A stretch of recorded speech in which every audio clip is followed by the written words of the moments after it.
আসসালামু আলাইকুম প্রিয় শিক্ষার্থী বন্ধুরা, তোমরা যারা 25 সালে এসএসসি পরীক্ষা দিবা তোমাদের জন্য একটি দারুণ সুসংবাদ এসে গেছে। কারণ 1 ডিসেম্বর থেকে তোমাদের ফর্ম পূরণ শুরু হবে এবং কত টাকা ফি লাগবে এবং কত তারিখে শেষ পরিশোধের তারিখ এবং কত নিয়মিত যারা আছো এবং অনিয়মিত যারা আছো সবকিছু নিয়ে বিস্তারিত আলোচনা করব। প্রিয় শিক্ষার্থী বন্ধুরা, তোমরা ভিডিওটি ধৈর্য সহকারে দেখো, সবকিছু এই ভিডিওর মাধ্যমে জানতে পারবে। এসএসসি পরীক্ষার ফর্ম পূরণের শুরু 1 ডিসেম্বর। জেনে নিন ফি সহ সব তথ্য।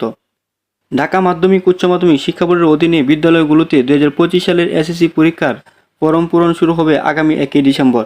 বিলম্ব ফি ছাড়া ফর্ম পূরণ করা যাবে 9 ডিসেম্বর 2024 পর্যন্ত।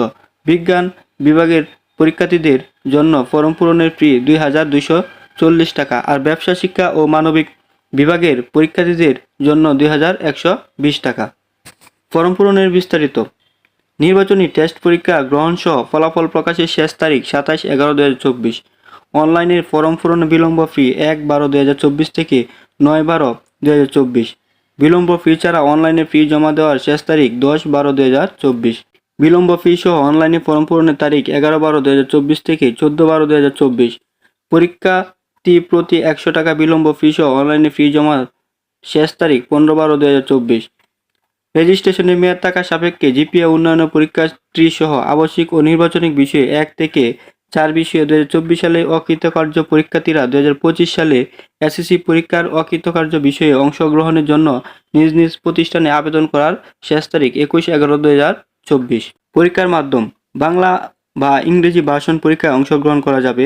পরীক্ষার্থীদের বেতন ও সেশন চার্জ 31 ডিসেম্বর 2024 পর্যন্ত পরিশোধ করতে হবে। কোনো পরীক্ষার্থী নবম ও দশম শ্রেণী মোট 24 মাসের বেশি বেতন সেশন চার্জ নেওয়া যাবে না। নিয়মিত পরীক্ষার্থী 2023-24 সালের রেজিস্ট্রেশনধারীরা 2025 সালের মাধ্যমিক স্কুল সার্টিফিকেট এসএসসি পরীক্ষার নিয়মিত পরীক্ষার্থী হিসেবে অংশগ্রহণ করবে। প্রিয় শিক্ষার্থী বন্ধুরা, তোমরা যারা 2025 সালে পরীক্ষা দিবা তোমাদের সবকিছু এখানে উল্লেখ করা হলো এবং তোমার এখন থেকে প্রিপারেশন নাও, যেহেতু 1 তারিখ থেকে ডিসেম্বরের ফর্ম ফিল আপ শুরু, তোমরা ফর্ম ফিল আপ করে নেবে।